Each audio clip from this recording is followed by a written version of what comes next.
Bonjour, voici le correctif de l'exercice sur le calque. Calque 02, note, classe. Tout ce qu'il y est en noir, vous devez le reproduire. Tout ce qu'il y est en bleu, vous devez le calculer. À savoir, calculer la moyenne, donner l'appréciation, calculer le minimum, maximum et la moyenne pour la classe. Pour vous aider à vous retrouver dans le calque, je vous ai écrit les colonnes ici en orange, à savoir français est dans la colonne C, civilisation dans la colonne D, etc. Ensuite, vous avez les lignes dans la ligne 4, donc B4 c'est Aude, et ainsi de suite. Donc je reviens vers ma feuille de calcul, j'ai déjà reproduit le tableau, et maintenant je peux calculer la moyenne. Donc la moyenne pour Aude, pour les matières français, civilisation, anglais, chinois. Donc je suis toujours dans la première ligne comme d'habitude, je fais égal et je calcule la moyenne. Je sélectionne avec la souris les chiffres, je fais entrée, je reviens dans la cellule du départ, je prends la poignée et j'applique la fonction. Maintenant je peux vérifier si le résultat est bon. Donc double-clic, effectivement la moyenne pour Aude. Après pour Pierre, c'est la même chose. Ensuite pour Chloé, c'est bon. Et je vais vérifier pour Sarah. C'est bon aussi. Une fois que, voilà, je vois que pour certaines moyennes, je déplace après la virgule et pour les autres non, parce que pour Jean, ça m'a donné la moyenne 14. Pour avoir un résultat un peu plus uni, je sélectionne la plage, je vais dans format cellule.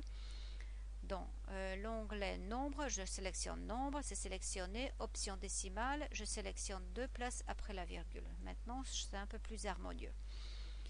Voilà, maintenant je peux calculer minimum. Donc je fais égal et je vais aller chercher la fonction minimum, je sélectionne la plage en question, j'appuie sur entrée, je reprends la cellule et je tire la poignée. Je vérifie. En français, le minimum, c'est 5, c'est pour Thomas. En civilisation, c'est 2 pour Vincent. En anglais, c'est le 5 pour Pierre. Et en chinois, c'est le 3 pour Rachid. Maintenant, je peux calculer le maximum. Donc, je suis dans la cellule, je fais égal, je prends max, je sélectionne la plage, je fais OK, je tire la poignée. Et je vérifie. Donc le 15, donc le maximum c'est pour Rachid en français. Le 17 c'est également pour Rachid en civilisation. Le 13 c'est Vincent en anglais. Et le 18 c'est pour Aude en chinois. Et le 14 c'est la moyenne la plus élevée pour Jean.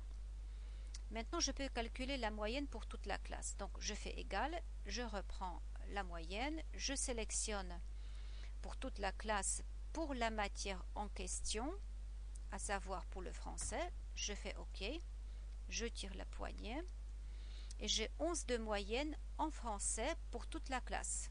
Je fais double-clic, effectivement, il a sélectionné toutes les notes en français pour toute la classe. Donc ça va être la même chose en civilisation, la même chose en anglais et en chinois. Et 11,10, donc je dois normalement sélectionner format cellule 2 places après la virgule. Voilà, c'est 11,10 de moyenne pour toute la classe.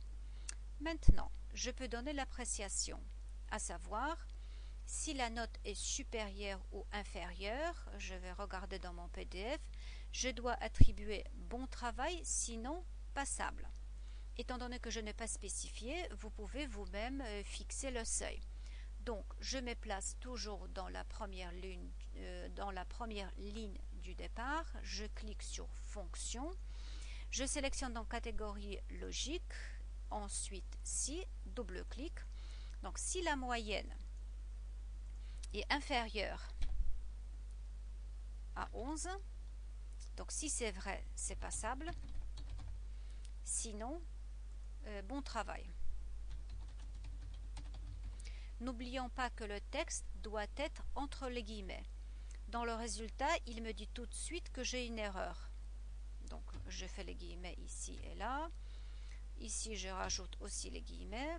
Maintenant, vous voyez, dans le résultat, je n'ai plus de mention erreur.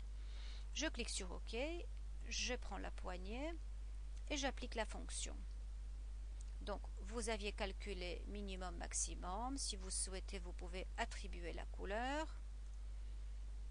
La même chose pour la moyenne et l'appréciation. Et vous pouvez maintenant renommer la feuille. Donc, pour la renommer, clic droit, renommer la feuille. Et je crois que ça doit être notre classe. Vous faites OK et voilà, le travail est fait.